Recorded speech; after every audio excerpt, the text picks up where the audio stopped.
I first read about the WS1700H on a watch forum back in December 2023, and when I first saw the photos, I thought that the post must have been a prank because the photos of the watch looked as though it was AI generated.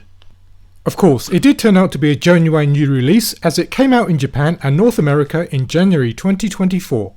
It's now March 2024 as of the time of recording, and the watch still hasn't been released in the UK.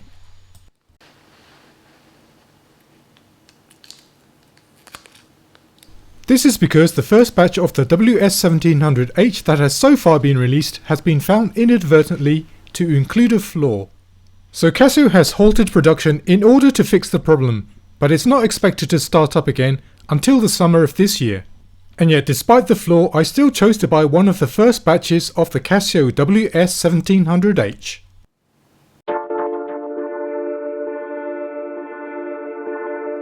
With its angles and bulges, I can't help but wonder whether the actual designer of the WS1700H was inspired by Brutalist architecture design, as it does present the watch case with a unique look. The bulges also act as a cowl for the acrylic crystal, so they do offer some functionality in order to protect the crystal from scratches. They also act as crown guards for the steel push buttons and prevent any accidental button presses whilst on the wrist. The case size is nearly 49 cm in width according to Casio, but in reality it doesn't appear that much larger than the AE1200. Those of you who have small wrists should also be able to wear the WS1700H if you're able to wear the AE1200. And here it is on my 16 cm wrists for reference.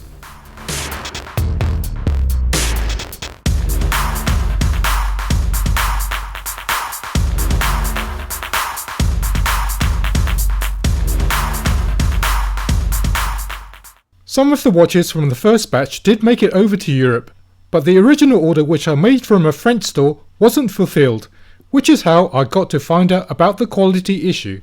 They wrote to me and told me that they will not be able to deliver the watch until June or July, which is presumably when the problem will be fixed. Luckily, I was able to get it from a different store at retail price, even though by now I knew of the quality issue, which I'll talk about later. You can of course still buy the watch from auction websites, but they're asking for prices at way over retail, so it's best to wait until later in the year when production starts up again. Build quality of the WS1700H is fairly decent. It feels solidly made and well put together. You get 100 meters of water resistance and a battery with a lifespan of up to 10 years. The strap is nearly, although not exactly, the same as the DW291. It measures 27mm at its widest point and 21mm at the clasp and uses 18mm spring bars. And also like the DW291, it has bumpers at the attachment, which helps the strap to act as a shock absorber in case the watch is dropped. And at the back is the standard steel plate that's held down by 4 screws.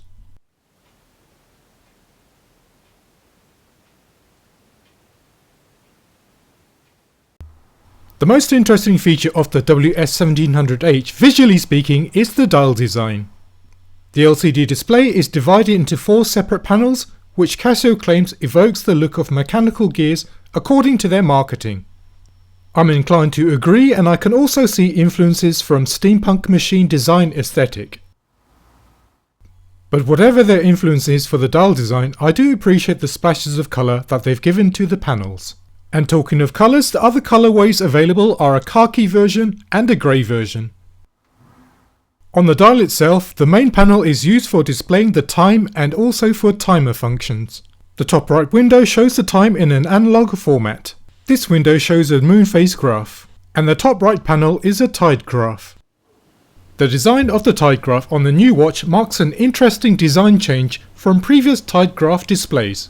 It's quite intuitive, so for example, if this LCD panel is activated, then the watch is showing that it's high tide at your location, and this panel shows low tide, and the other panels show either rising tide or the tide going out. It's quite an ingenious redesign of the tide graph, taking up less space whilst still showing the same information. Let's take a look at the features of the watch now, and here we'll uncover the fault in the watch that was not spotted during production. I'll show it to you and you can decide whether it's a big problem or not. First feature is the tide graph. It shows whether there's going to be a high or a low tide at various times during the day in 1 hour increments. My local forecast says that there's a low tide at 1:50 PM, so let's move the time forward to 2 PM to see what the watch will show. And here at 2 PM, the tide graph is also reporting a low tide. The next feature is the moon phase. Official record says that there is a waning crescent and the moon phase on the watch matches the official records. You can also move the date forward and the watch will predict what the moon will look like on future dates.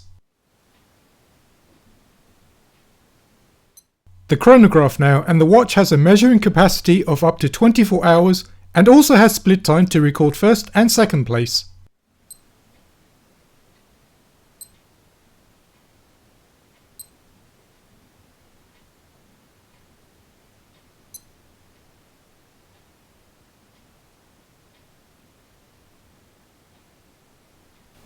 The countdown timer has an auto repeat function and can be set to count down from a minimum of 1 minute to a maximum of 24 hours.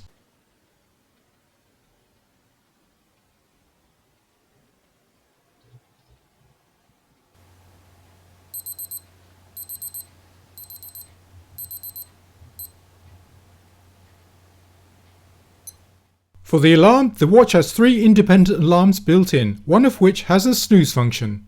And of course there is also an hourly time signal built in.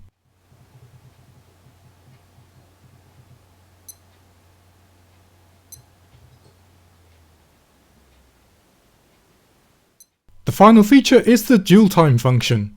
The watch is not a world time watch like the AE1200, which calculates other time zones automatically. Instead, you need to program the second time zone manually.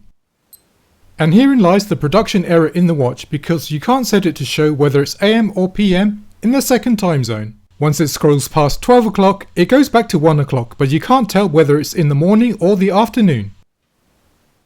If you have this watch, let me know whether it's affecting your watch as well, because I don't know whether this affects all the watches in the first release. But I do know that Casio considers this to be a large enough problem to pause production while they come up with a fix. I've got another WS1700 on order, so I'll let you know if the problem is fixed in the second batch, so please subscribe if you want to be notified of that.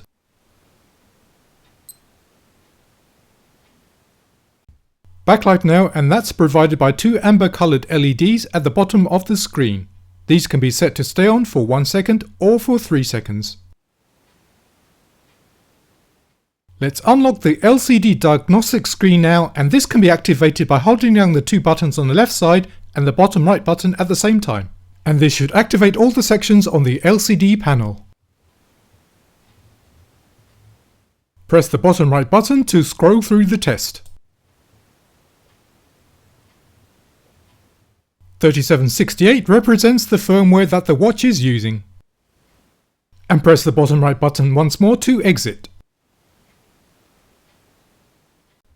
Lastly, the watch uses the 3562 module, which has an accuracy rating of ± 30 seconds a month. So let's open up the backplate to see what that looks like.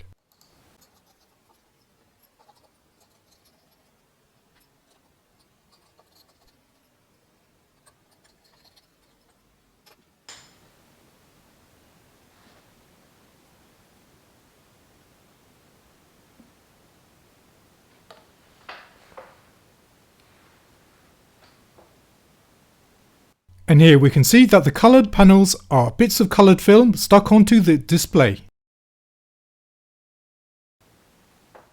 And this is what the case and faceplate looks like.